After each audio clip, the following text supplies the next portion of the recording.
पृथ्वी, जो कि लगभग 4.5 बिलियन अरब वर्ष पुरानी है और पृथ्वी के इतने लंबे जीवन काल में समय समय पर करोड़ों जीव जंतुओं ने जन्म लिया और जिनमें से बहुत सी प्रजातियां आज भी जीवित हैं और कई प्रजातियां आज विलुप्त हो चुकी हैं। इन विलुप्त प्रजातियों में अधिकांश प्रजातियों को सिर्फ उनके अवशेषों के रूप में ही देख पाते हैं और उसी के आधार पर उनकी गणना करते हैं, जो कि वैज्ञानिक तौर तरीकों पर आधारित होता है।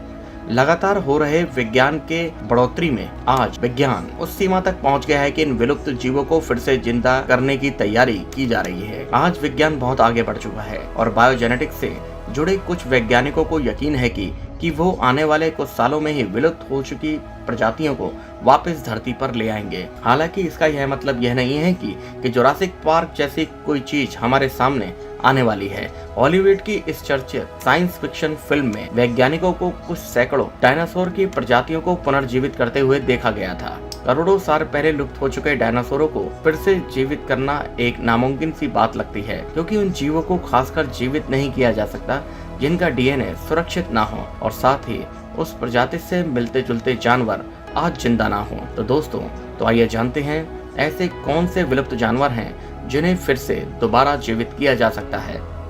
सेबर टूथ टाइगर, बिल्ली की प्रजाति का यह विशालकाय जीव पृथ्वी पर 11,000 वर्ष पूर्व तक पाया जाता था। अब तक पाए गए इसके अवशेषों से ऐसा लगता है कि इनका आकार कुछ भालुओं जितना बड़ा होता होगा। यह जीव प्रकृति की बेहद शानदार रचना कहा जा सकता था। यह शेर जैसा दिखने वाला बेहद खूंखार शिकारी था। जिस समय हमारे पूर्वज जंगलों में रहा करते थे, उस समय इसका खौफ उनके दिलो दिमाग में छाया रहता होगा।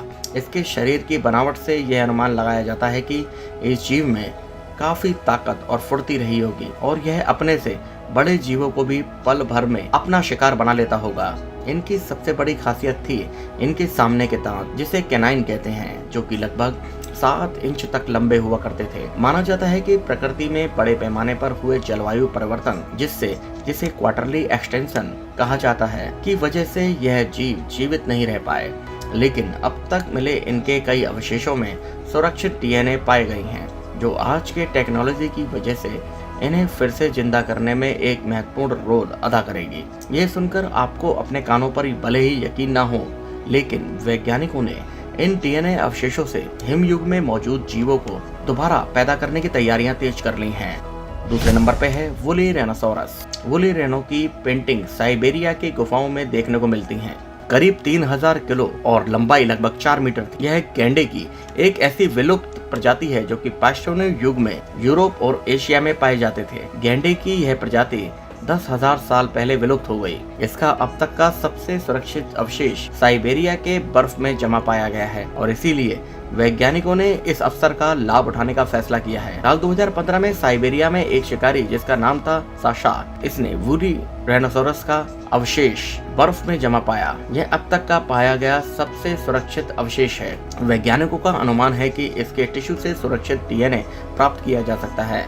रिसर्च में पता चला है कि यह बेबी राइनो सिर्फ 3 से 4 साल का रहा होगा जब इसकी मृत्यु हुई होगी। वैज्ञानिकों का यह भी कहना है कि लुप्त हुए इस जीव को फिर से जिंदा करने के लिए उसी के प्रजाति से मिलते जुलते मादा गैंडा होनी चाहिए, जैसे सुमात्रन राइनो। इस प्रजाति के राइनो वुली राइनो के सबसे करीबी माने गए हैं।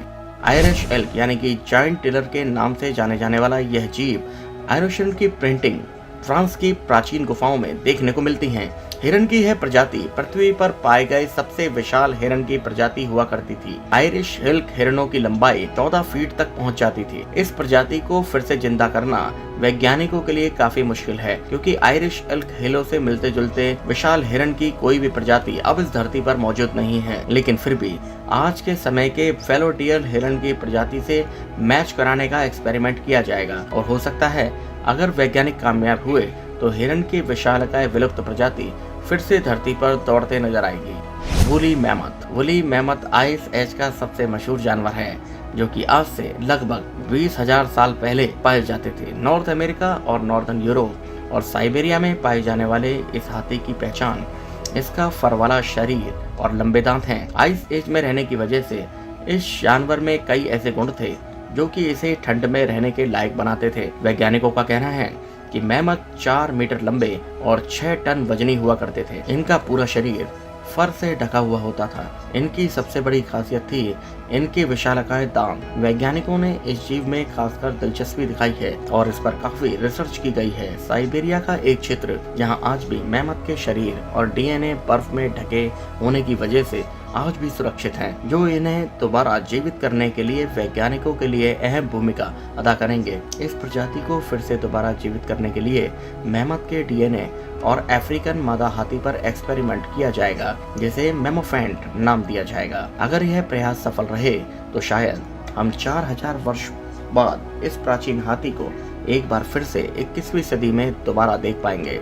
दी डोडो। डोडो एक ऐसा प्राणी था जो कि 3 शताब्दी पहले मॉरिशस में काफी संख्या में पाया जाता था। इसे लुप्त हुए सिर्फ 350 साल ही हुए हैं। यह ज्यादातर हिंद महासागर के मॉरिशस द्वीप पर ही पाया जाता था। डोडो बर्ड मुर्गी से बड़े आकार का भारी भरकम गोर-मटोल पक्षी था। इस पक्षी की टांगे और पंख बेहद छोटे होते थे, जिसके कारण यह उड़ नहीं पाता था और न ही ठीक से चल पाता था। यह प्रजाति उस द्वीप पर अच्छी तरह फल फूल रही थी जब तक कि वहां पर इंसान नहीं पहुंचे थे।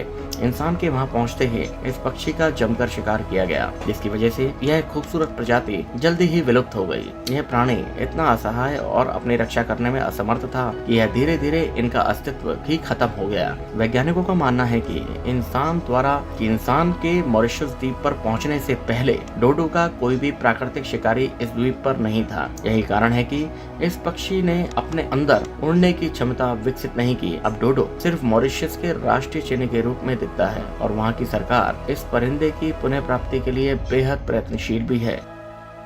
दोस्तों, विलुप्त हो चुके इन जीवों को आज के एक्सपेरिमेंट से फिर से जिंदा करना प्रकृति के लिए कितना सही है, इस बारे में विचार करना चाहिए, क्योंकि किसी भी जीव की उत्पत्ति या अंत के कुछ कारण होते हैं और उन्हें दोबारा जीवित करके प्रकृति के संतुलन के साथ छेड़छाड़ करना किस हद तक ठीक है, यह एक बहुत ही बड़ा सवाल है। क्या इन जीवों को एक बार फिर से जिंदा करना सही है या नहीं? आप अपने विचार कमेंट बॉक्स में जरूर दें और वीडियो पसंद आया तो प्लीज इस वीडियो को लाइक करें और अपने फ्रेंड्स और फैमिली को शेयर करें और ऐसे ही बढ़िया वीडियो को देखने के लिए हमारे चैनल को सब्सक्राइब करें। मिलते हैं फिर किसी नई वीडियो के साथ, नए टॉपिक के साथ।